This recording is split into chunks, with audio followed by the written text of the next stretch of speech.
मैं बार बार आपसे कहता हूं, अंधभक्तों तुम्हारी भावनाओं के साथ खिलवाड़ हो रहा है। और इस खिलवाड़ में दो तरह के लोग हैं। एक तो भारतीय जनता पार्टी का प्रचार तंत्र है और दूसरी तरफ जिन लोगों का वो इस्तेमाल करती है अपने जहरीले प्रोपेगेंडा को आगे करने के लिए। कुछ चेहरों पर गौर कीजिए दोस्तों।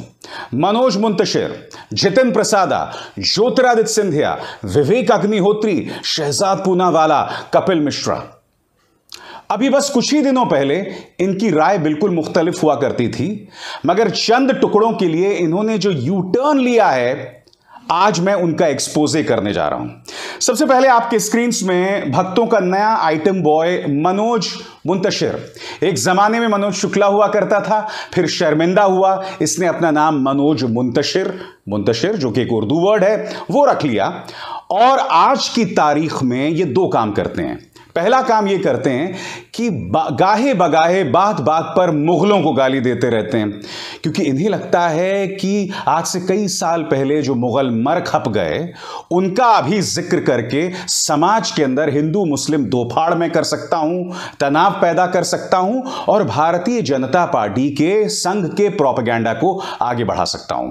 मगर मैं आपको बतलाना चाहता हूं दोस्तों, यह आदमी किस तरह का पलटू है, किस तरह से इसने यू टर्न लिया है। सबसे पहले सुनिए, अभी कुछ ही दिनों पहले इसका इंटरव्यू हो रहा था और यह कह रहा था कि भाई मैं अकबर का अनुसरण नहीं कर सकता, बाबर का अनुसरण नहीं कर सकता। अब मैं आपको बतलाने चाहता हूं दोस्तों, कुछ ही दिनों पहले इस आदमी ने अकबर के बारे में क्या कहा था। सुनिए किस तरह से अपने बयान पलटता है। और यह बयान मनोज मुंतशिर उर्फ मनोज शुक्ला ने बस कुछ ही दिनों पहले दिया था दोस्तों। बात यही नहीं रुकती है।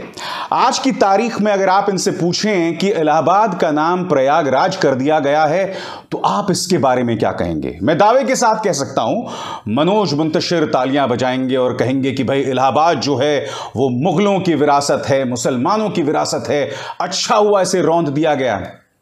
मगर कुछ ही दिनों पहले की बात है दोस्तों, जब इससे पूछा गया था कि इलाहाबाद का नाम प्रयागराज कर दिया गया है तो आप जानते हैं इन्होंने क्या कहा था। कही तो बहुत खूबसूरत बात थी, मगर आज की तारीख में अगर आप उनको ये बयान दिखाएं तो ये मुंह छुपाते फिरेंगे। इन्होंने कहा था इलाहाबाद का नाम प्रयागराज में बदलना, यानी कि, और बात यहां नहीं रुकती।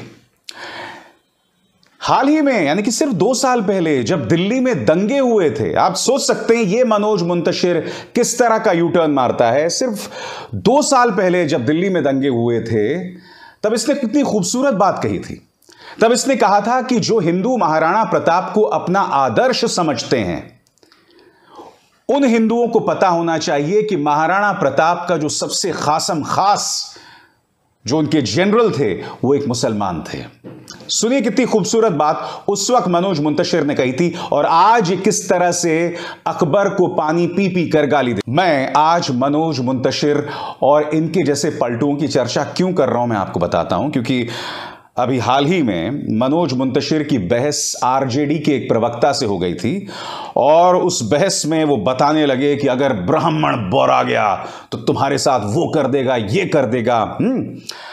इन्होंने चंद्रशेखर आजाद की पहचान को तिवारी तक सीमित कर दिया, जबकि आप और हम जानते हैं दोस्तों चंद्रशेखर आजाद की पहचान एक स्वतंत्रता सेनानी की है।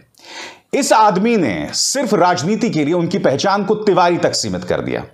मुगलों को गाली देता है। चलिए, जो अत्याचारी हैं उनकी हमें आलोचना करनी चाहिए, औरंगजेब की आलोचना होनी चाहिए, मगर मैं कुछ और कह रहा हूं। यह आदमी पहले ऐसा नहीं कहता था और इसने सिर्फ कुछ ही दिनों में पलटी खाई है, यू टर्न लिया है। मैं आज आपसे सवाल पूछना चाहता हूं कि क्या ऐसे आदर्शों को, ऐसे लोगों को अपना हीरोज माना जा सकता है? ऐसे लोगों पर एतबार किया जा सकता है? आपकी स्क्रीन पर यह आदमी कपिल मिश्रा, जब दिल्ली में दंगे होते हैं कुछ ही दिनों पहले पुलिस के साथ खड़े होकर यह पुलिस को धमकाता है कि आज तो हम जा रहे हैं, कल हम फिर लौटेंगे जब ट्रंप चले जाएंगे, और फिर दिल्ली में दंगे हो जाते हैं। खरगोन में यह व्यक्ति मौजूद होता है। यह आदमी सोशल मीडिया और टेलीविजन के जरिए लगातार जहर उगलता है।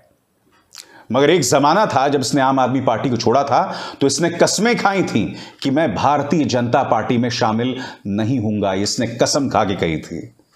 फिर आपके सामने इतिहास है। मगर सबसे शॉकिंग बात यह कि यह आदमी एमनेस्टी इंटरनेशनल में काम करता था। वो एमनेस्टी इंटरनेशनल जिस पर पूरी लगाम, पूरी अंकुश लगाई हुई है मोदी सरकार ने। यह आदमी पानी पी पी कर भाजपा को गाली देता था और प्रधानमंत्री नरेंद्र मोदी के बारे में तो इसने इस कदर के अपशब्द दिल्ली विधानसभा में कहे थे कि आप सोच भी नहीं सकते। दिल्ली विधानसभा में खड़े होकर कपिल मिश्रा ने उन पर लड़की की जासूसी का आरोप लगाया था। सुनिए। मोदी जी के डिप्टी ओपी सिंह उनको लेने आते हैं एयरपोर्ट में, अपनी गाड़ी में बैठाते हैं और सीधे मोदी जी के घर लेके जाते हैं। और कैसे लेके जाते हैं? She was advise to switch off her cell phone, से कहते हैं अपना फोन बंद कर लो, and enter the chief minister's residence through rear door, कहते हैं सामने के दरवाजे से नहीं आना, तुम्हें पीछे वाले दरवाजे से अंदर लेकर जाएंगे घर के। उस महिला का फोन बंद करा के सरकारी गाड़ी में बैठा के पीछे वाले दरवाजे से नरेंद्र मोदी के घर लेके जाया जाता है। और उसके बाद she was taken to the first floor and given a room across the chief minister's bedroom. उसको फर्स्ट फ्लोर में ले जाते हैं और मोदी जी के बेडरूम के बगल वाले कमरे में कहते हैं तुम्हें यहीं रहना होगा। और खास तौर पे इस महिला से बात करने के लिए अलग मोबाइल नंबर मोदी जी ने रखा हुआ था।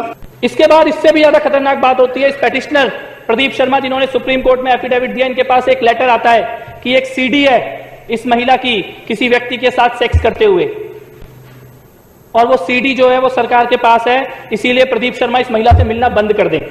यानी कि मोदी जी को यह लगा कि मोदी और उस महिला के बारे में जो वीडियो सीडी है वो खुद इस पेटिशनर के पास आ गई, और इसीलिए इस पेटिशनर के साथ कई तरह के केस और कई तरह के मामले दर्ज करके इनका पूरा कैरियर बर्बाद करने की कोशिश की जाती है। उस लड़की के प्राइवेट मूवमेंट और प्राइवेट कन्वर्जेशंस को रिकॉर्ड करने के लिए, पीछा करने के लिए अमित शाह किस तरीके से पुलिस वालों को निर्देश दे रहे हैं, मैं चाहता हूं सदन के अंदर उस सीडी को चलाया जाए। और मैं ये कहता हूं ये तो शायद एक मामला है जो सामने आ गया। अगर कोई व्यक्ति मुख्यमंत्री की कुर्सी पे बैठने के बाद अपने गृह मंत्री, पुलिस अधिकारी, इंटेलिजेंस के अधिकारी और एटीएस के अधिकारियों को एक लड़की के पीछे लगा सकता है तो वो कुछ भी कर सकता है, फिर उसका कोई चरित्र नहीं है। मैं आपके सामने ये बातें क्यों रख रहा हूं? मैं आपके सामने बातें इसलिए रख रहा हूं दोस्तों कि ये लोग किसी विचारधारा के तहत जो हैं आज की तारीख में जहर नहीं उगल रहे हैं। मनोज मुंतशिर हों या कपिल मिश्रा, अगर हिंदू धर्म के बारे में बड़ी बड़ी बातें करते हैं तो वो इसलिए नहीं कर रहे हैं क्योंकि हिंदू धर्म के प्रति उनकी आस्थाएं नहीं, सिर्फ चंद टुकड़ों के लिए।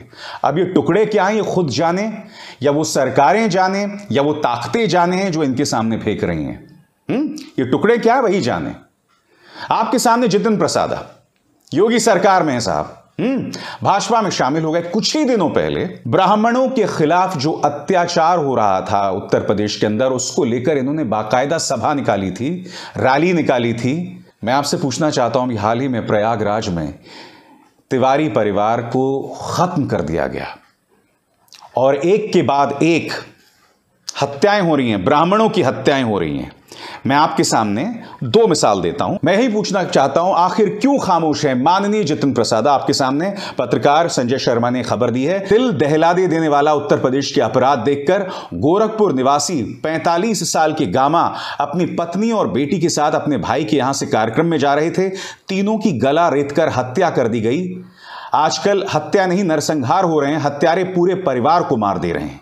क्यों? फिर जैसे कि मैंने आपको बताया 24 घंटों में 7 हत्याओं से दहला प्रयागराज। एक ही ब्राह्मण परिवार के 5 लोगों की बेरहमी से हत्या।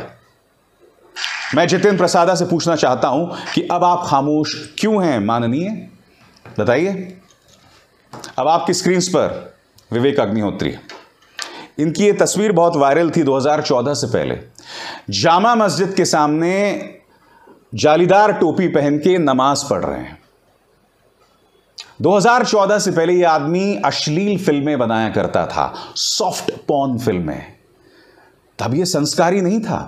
और यही नहीं, यह आदमी बीफ भी खाता है।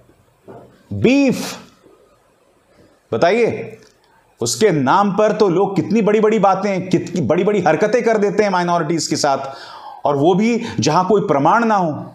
यह आदमी self proclaimed eater of beef है। 2014 से पहले इस तरह से जामा मस्जिद के सामने ड्रामा करता था, वहां पर नमाज पढ़ना शुरू कर देता था। और आज की तारीख में जहरीले प्रोपेगेंडा को आगे बढ़ाने में इनकी क्या किरदार है आप सब जानते हैं। इनकी फिल्म्स कश्मीर फाइल्स का क्या योगदान रहा है हिंदू मुस्लिम एकता में और कश्मीर के अंदर भाईचारे को बढ़ाने में आप सब अच्छे से जानते हैं। ये सब अव्वल दर्जे के पलटू हैं।